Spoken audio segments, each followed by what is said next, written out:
중국의 코로나19 신규 감염자 수가 4만 명에 육박하며 또다시 역대 최대를 기록했습니다. 이런 가운데 중국의 봉쇄식 방역 조치의 부작용이 속출하면서 중국에서는 이에 항의하는 소요 사태가 계속되고 있습니다. 취재기자 연결합니다. 임수근 기자. 네, 국제부입니다. 네, 중국이 코로나19 신규 감염자 계속 늘고 있죠. 네, 그렇습니다.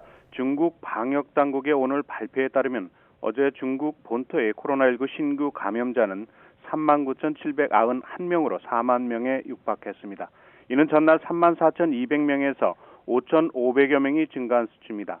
지역별로는 광동성이 9천여 명으로 많았고 충칭 8,800여 명, 수도 베이징은 4,300여 명으로 집계됐습니다.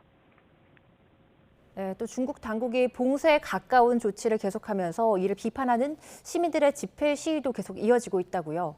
네, 중국 각지에서 당국의 코로나19 방역을 비판하는 집회들이 잇따르고 있습니다. 신장 우르무치에서는 25일 화재 사건에 분노한 주민 수백 명이 관공서막 광장에서 봉쇄 해제와 당국을 규탄하는 시위를 벌였고 일부 주민들은 방호복을 입은 사람들과 실랑이를 벌였습니다. 시위 전날인 지난 24일 밤 우르무치의 한 고층 아파트에서 불이 나 주민 10명이 유독가스에 질식해 숨지고 9명이 다치는 사고가 발생했습니다. 불은 2시간여 만에 진화됐는데 코로나19 방역 봉쇄로 진화가 지연됐다는 주장이 주민들 사이에 제기됐습니다. 영국 BBC는 우르무치 당국이 화재가 발생한 다음 날 저녁 이례적으로 책임을 다하지 못한 공무원들을 처벌할 것을 약속했다고 전했습니다. 네, 이 우르무치 화재를 비판하는 집회도 상하이에서 열렸죠. 네, 어젯밤 중국 상하이 위그르인들이 많이 모여 사는 거리에서는 24일 신장 자치구에서 일어난 화재 희생자를 기리고 중국 당국의 조치를 규탄하는 집회가 열렸습니다. 집회에 참가한 수백 명의 시민들은 촛불과 꽃다발을 들고 우르무치 희생자의 영혼을 내드렸습니다. 이날 시위되는 집회에서 중국의 제로 코로나 방역 정책을 강력하게 비판했습니다. 집회 시민들은 또 시진핑 물러나라, 공산당 물러나라는 구호까지 외쳤고 경찰은 최루탄을 쏘며 시위대를 해산한 것으로 알려졌습니다.